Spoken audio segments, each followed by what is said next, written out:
Welcome back to Real Push Podcast. I'm your host, Bernard Shamo, with my co-host, Dominic Shaba. And man, do we have an amazing episode for you today.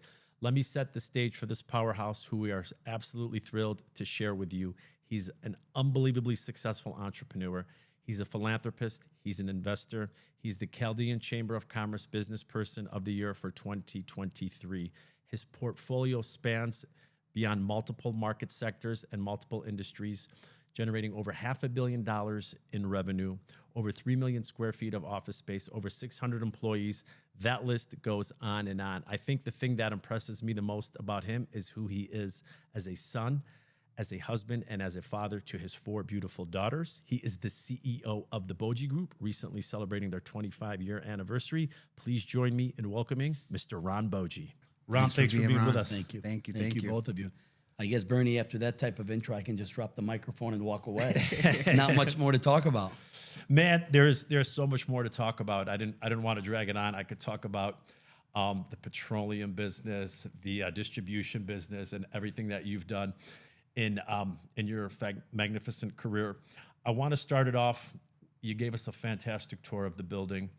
I see the timeline. You're quoted as saying, May 8th, 1998, that's when our lives changed. Yeah. Tell us about that, Ron. Yeah, it sure did. So it really started when I graduated from Michigan State University in May of 93.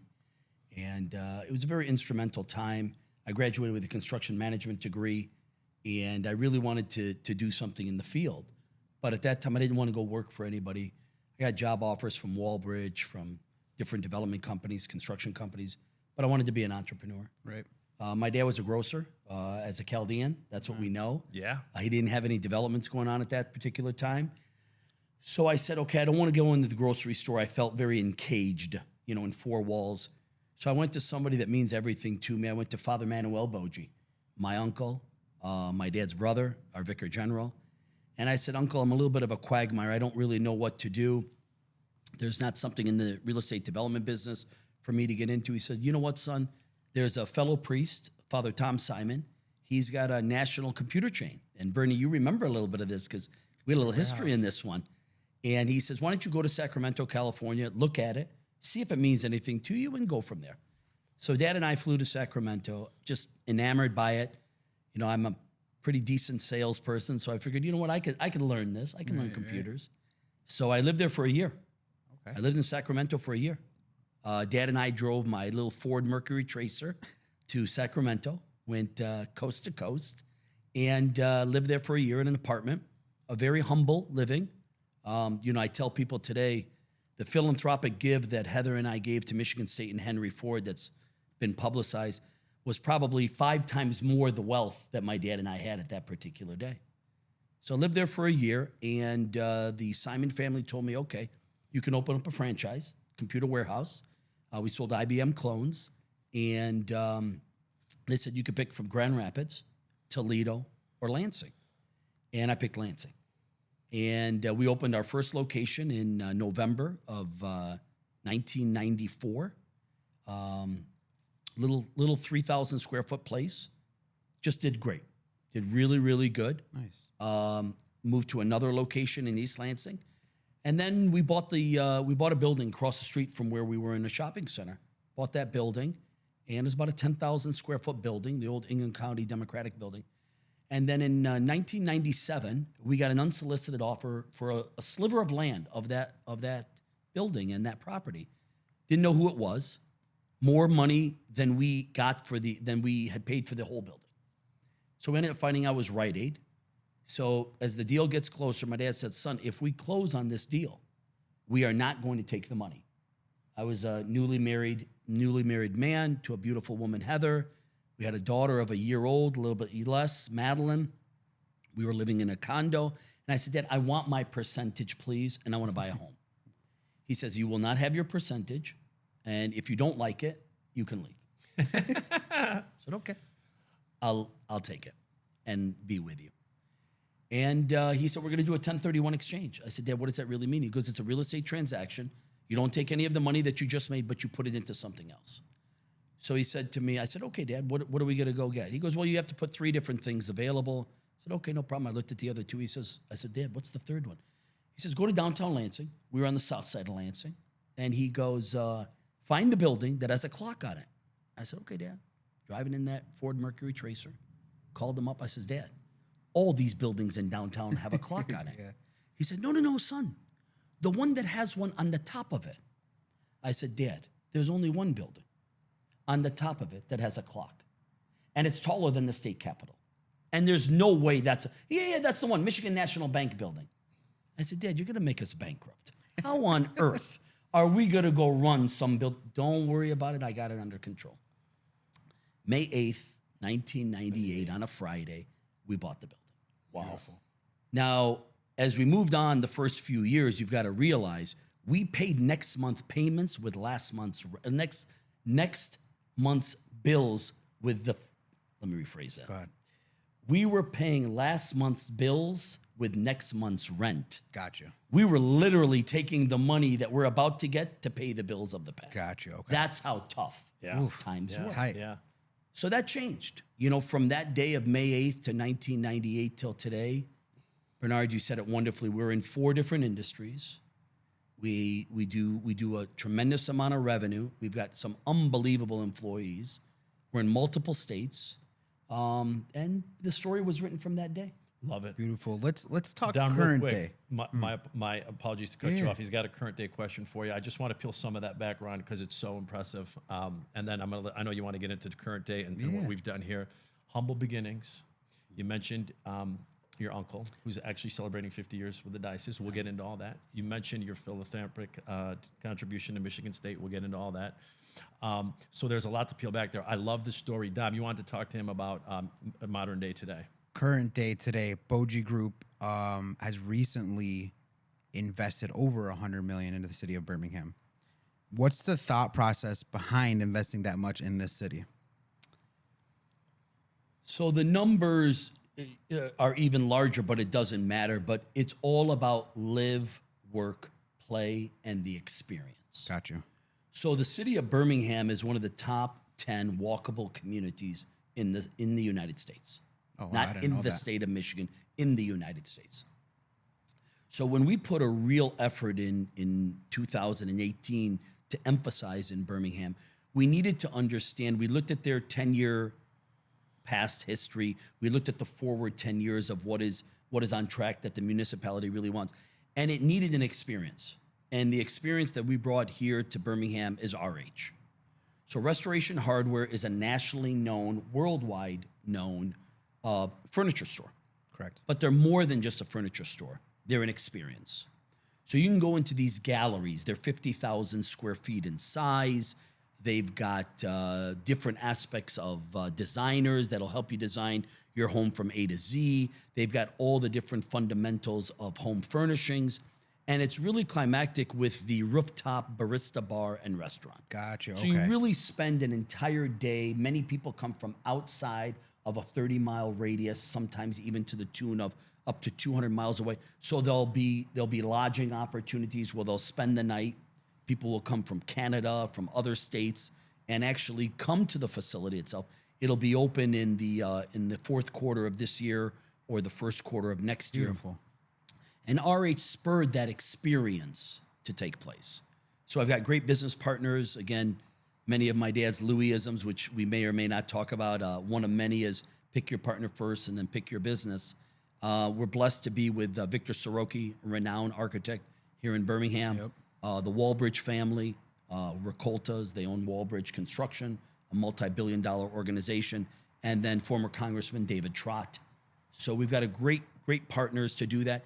That's what spurred 5 other developments. Oh, wow. So directly behind RH is our new mixed-use development that's going to have 28 high-end residential units for rent.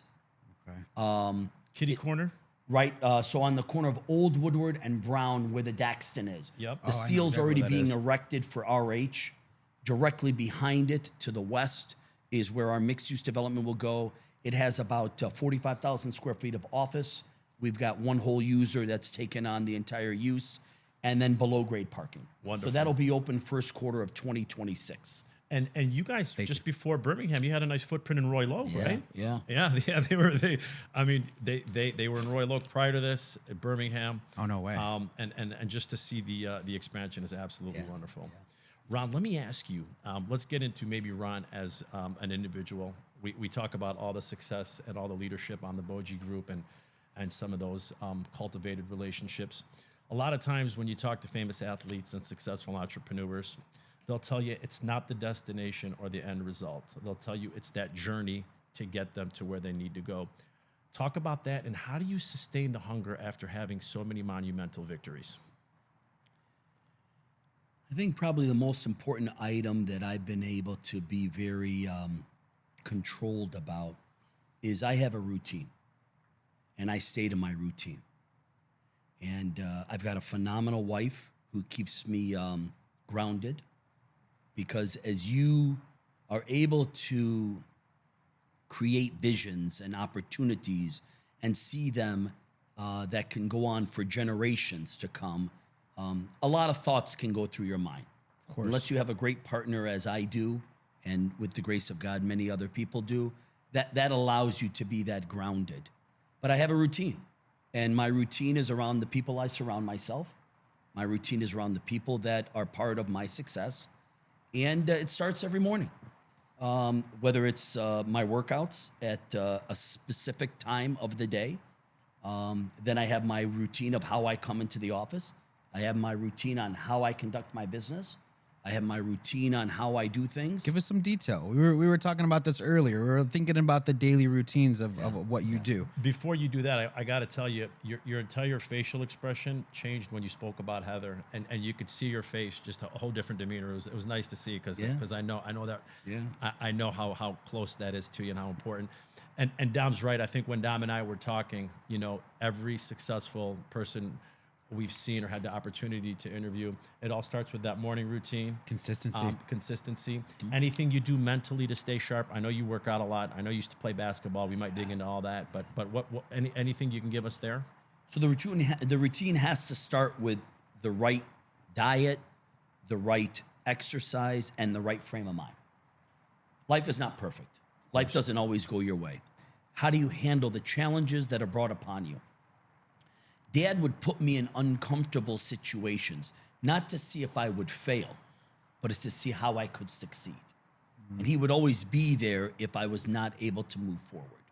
So the routine allows me to truly focus. Breathing is important. Taking in. Highs are never too high, lows are never too low. If you have a routine, you have your comfort zone.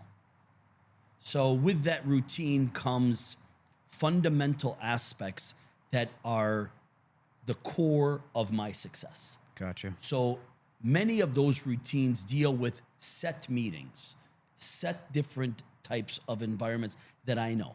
Okay. Every month I have specific items that I do accomplish with my own internal staff.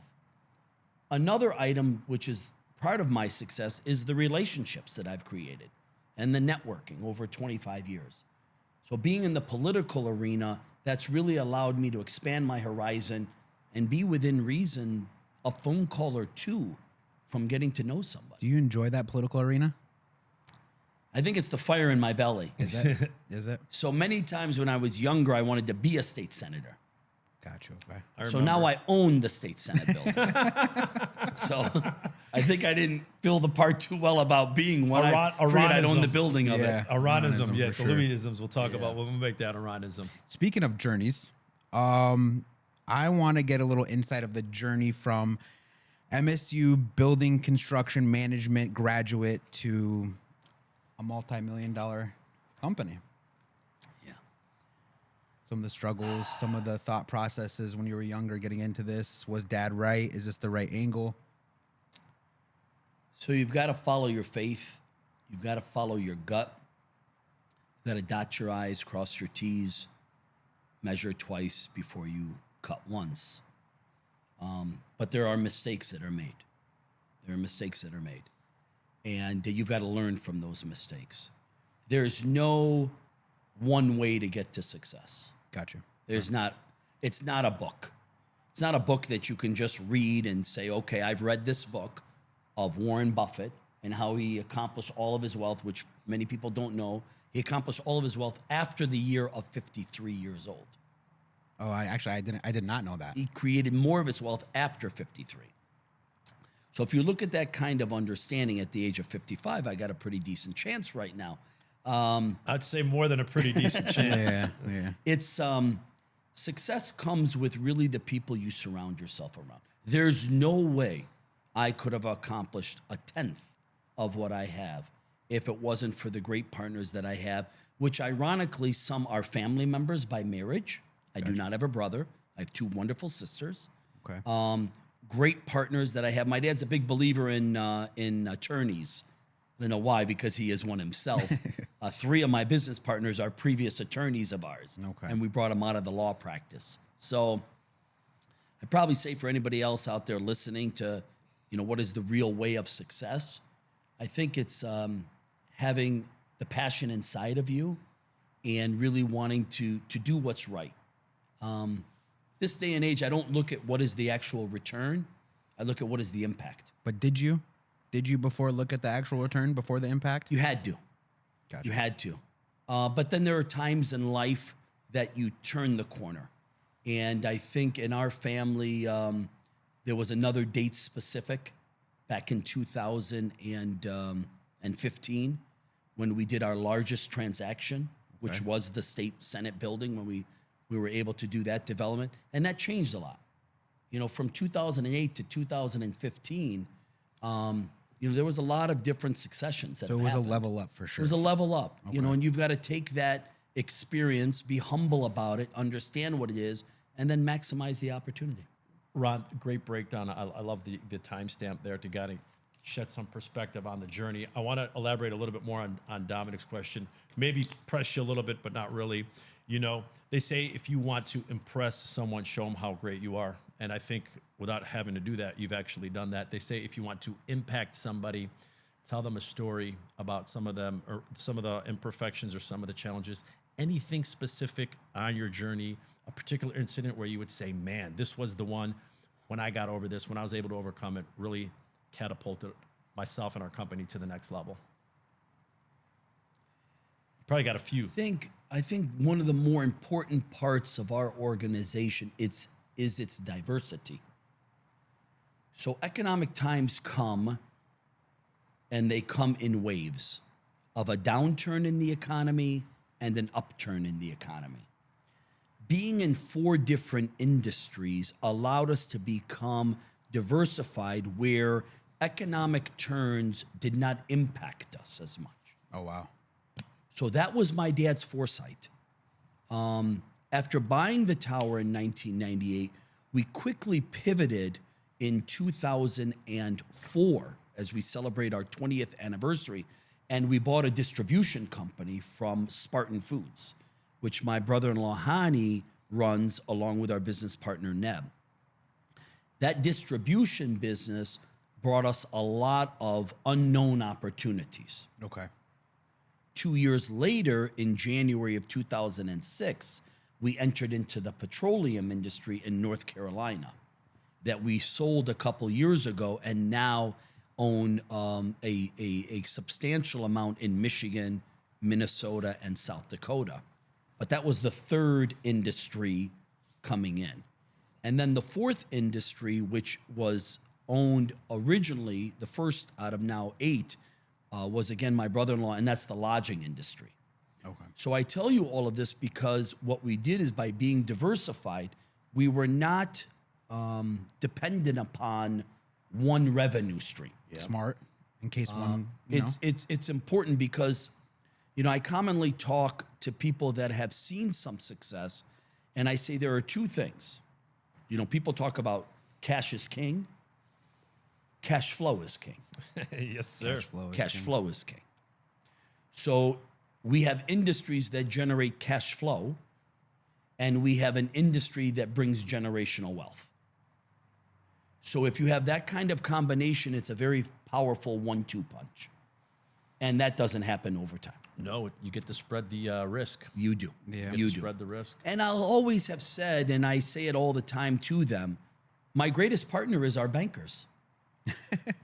Sometimes they're 60% partners. I like it when they're 80% partners. Yeah. But the banking relationship that my father taught me at a young age and the accounting side of life has been really one of my major successes. It's been the foundation and a pillar of our company's success is the relationships that we have with the banking industry. Because the banking industry can become your best ally or your weakest link. Okay. You need to make yourself, if I give a piece of advice to people, it would be this. Create your organization to be financeable. Don't create your organization to be something that a bank is not familiar with. Makes sense. Because this day and age, no matter what you're doing, if you want to open a podcast organization, if you want to buy buildings, if you want to buy a hotel, a retail establishment, you want to get into a chain of pizza places, you need a bank. And a banker has to understand who you are, not only as a organization and as a company, but more importantly, as a person and a sponsor. You need a bank. Take that from one of the best in the business. Well, it's fantastic sound advice, and it makes so much sense. And you guys have certainly been able to accomplish that at just unbelievable levels.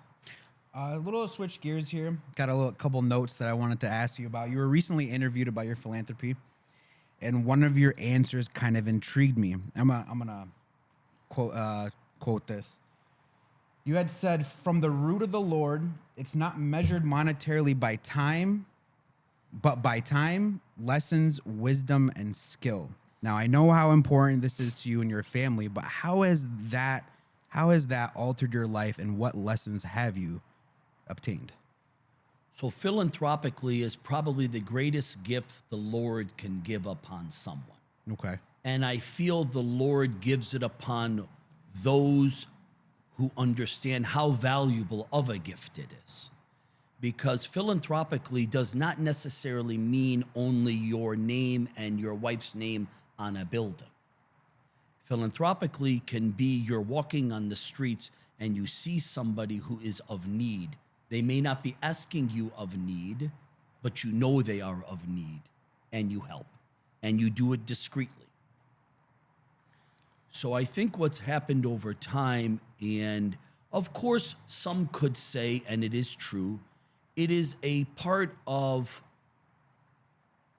wealth and restructuring your tax basis. That's what sometimes the younger generation looks at. Yeah. Well- It could be that. Ron, I wanna say something, and you said two things. You kind of alluded at the end.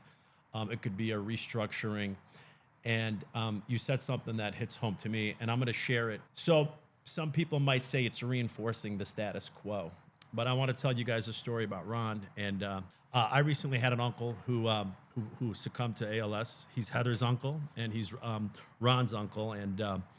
It was a very uncomfortable situation where he had gone overseas to seek some treatment, and unfortunately, my uncle did pass.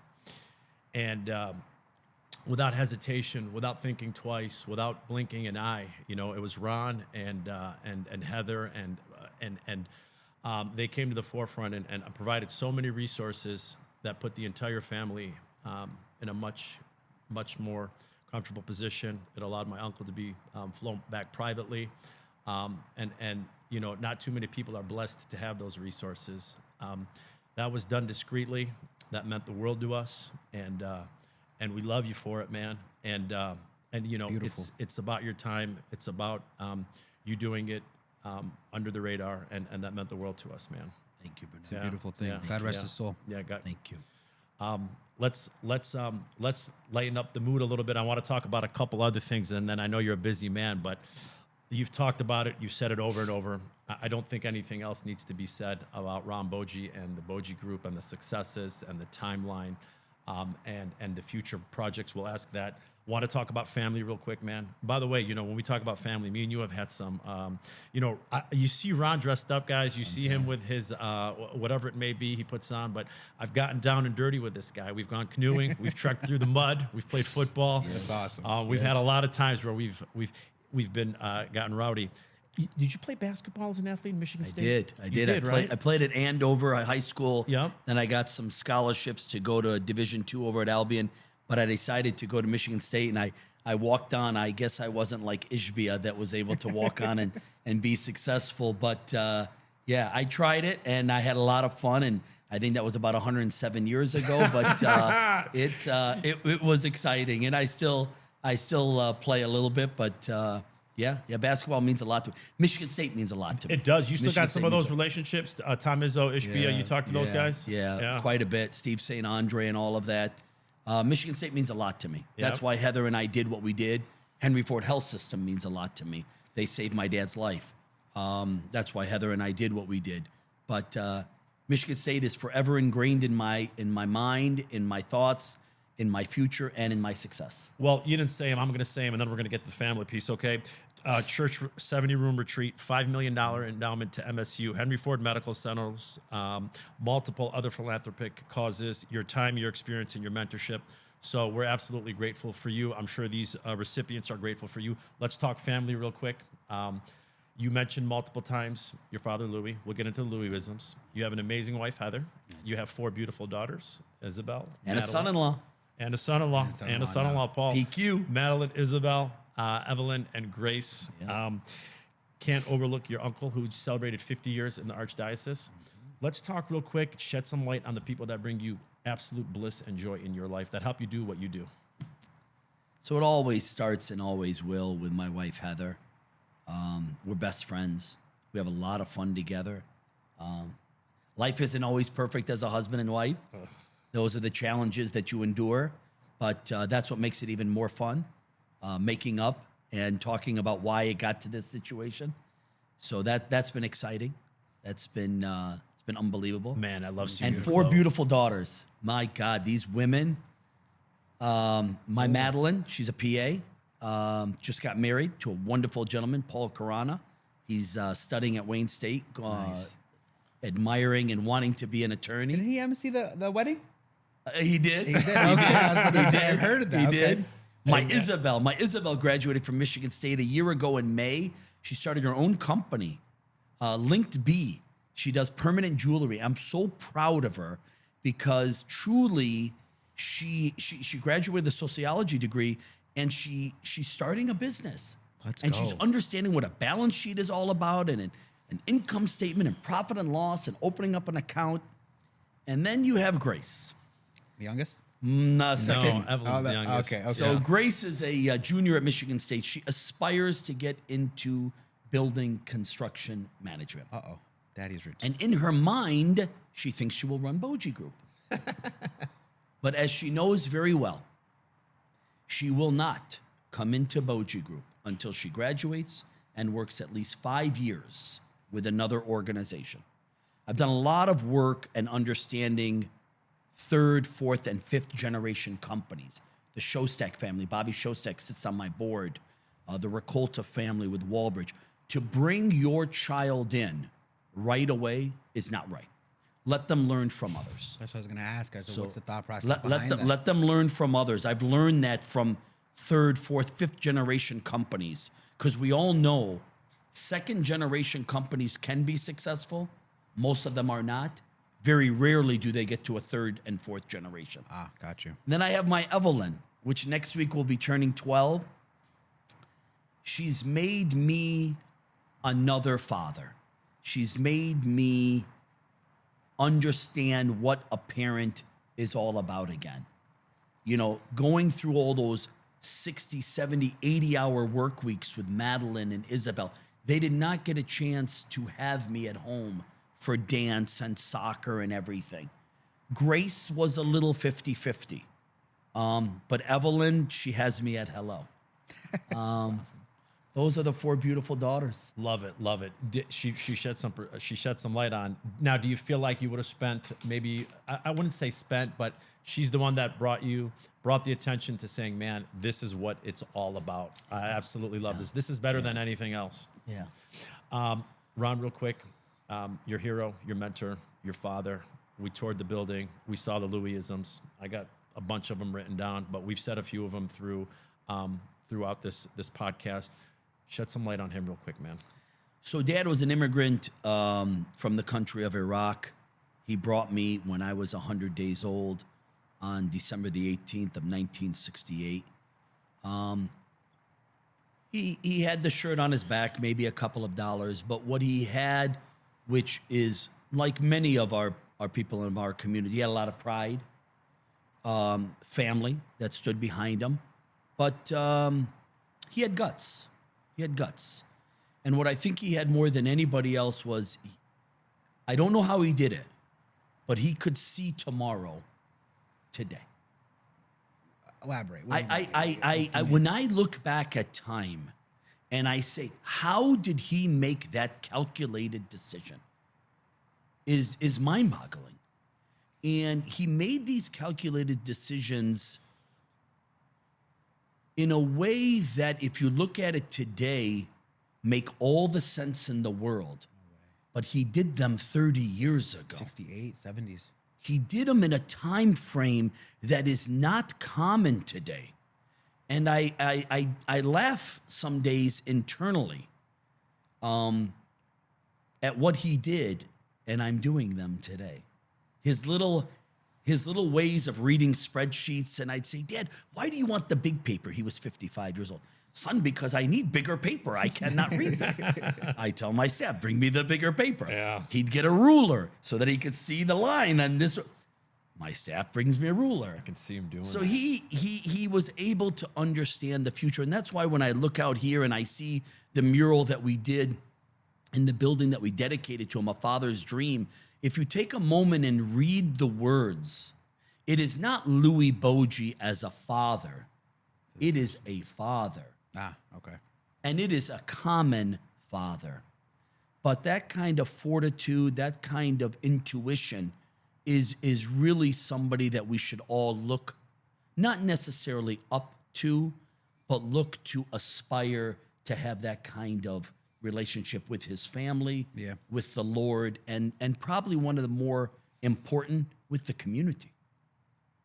Yeah. That is everything. Now, did you always follow his footstep, or was some rebellion to it? Was there a decision he made and you know in your heart that it was not it, and then it comes out to be the right decision? Early on. So I've talked about it on more than one occasion when I've received awards or been interviewed.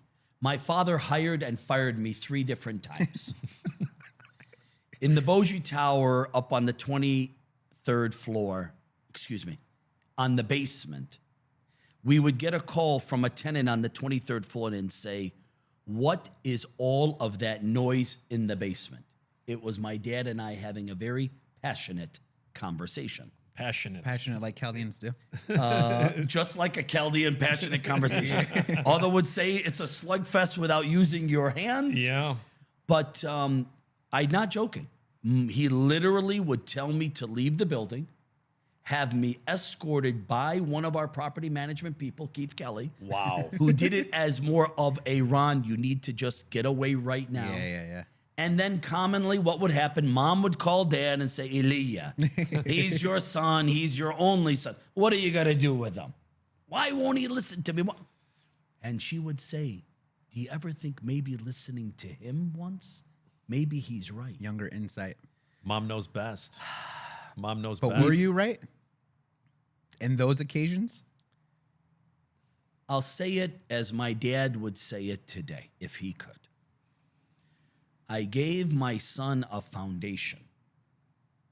What he took it from that foundation, I, Louis Boji, could have never done. Because really what the tower did for us, it gave us a political landmark building Okay. and understood what we can do with that across the state and across the nation. Put you on the map. By making relationships in the political arena, understanding the power of politics, the power of development in the political arena, took us to another level. Makes sense. Love it. Makes sense. You talk a lot about relationships. Can you give us a key relationship, the level up relationship at a point in time where you made a connection and it helped level you up as a person, personally, in your own life or in business? One of my best relationships that I had early on in the career was a gentleman by the name of Dennis Muchmore.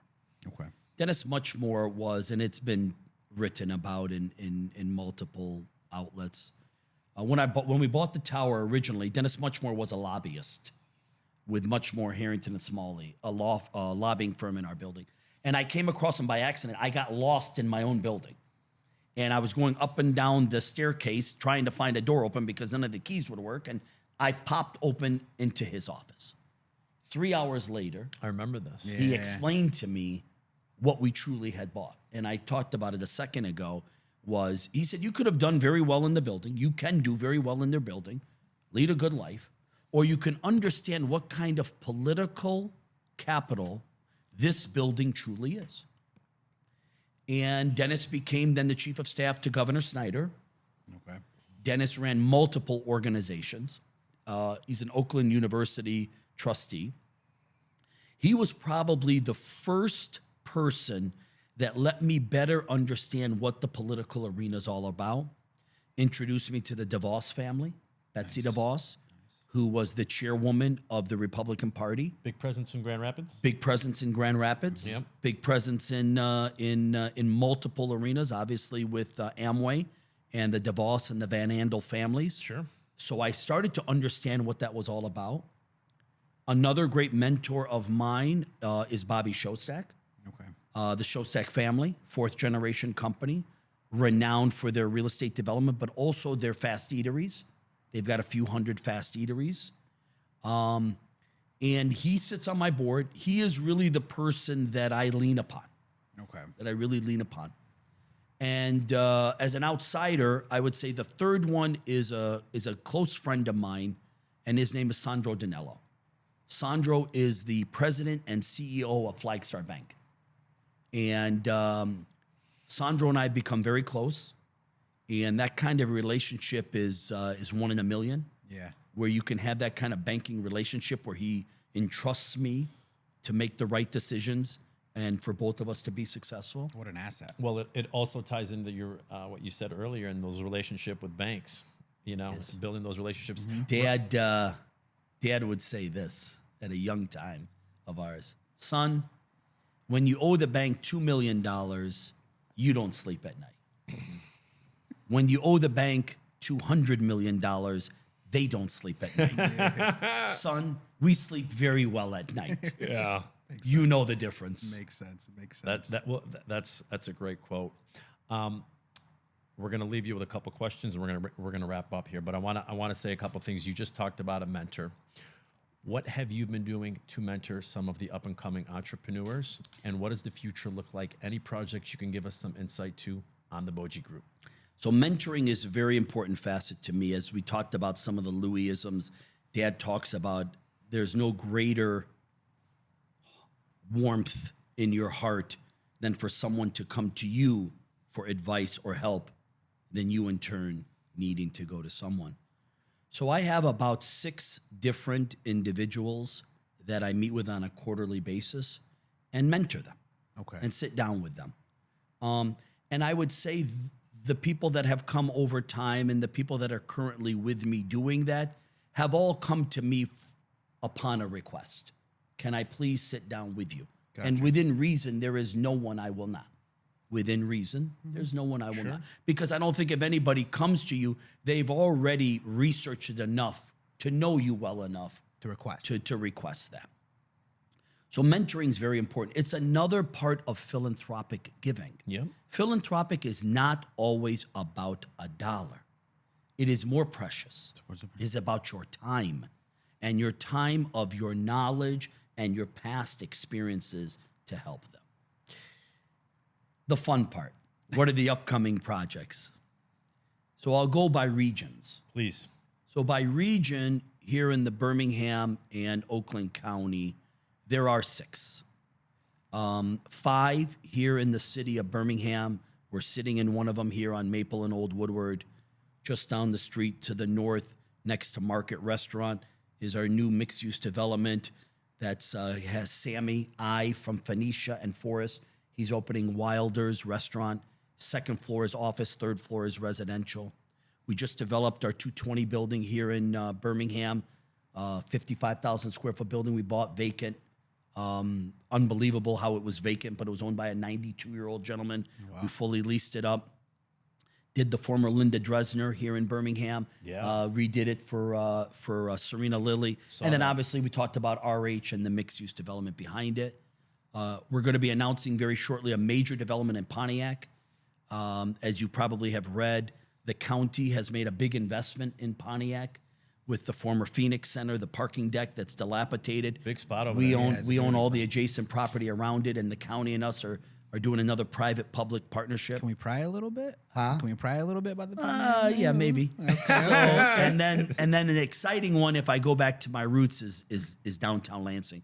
So we were just awarded 90 days ago the new city hall for the city of Lansing. Congratulations. It's a great $70 million development that we're going to build a state-of-the-art city hall for the city of Lansing. And that's going to generate multiple factors because the old city hall is going to be made into a high-end hotel, which is then going to allow our Lansing Center, our convention center to expand.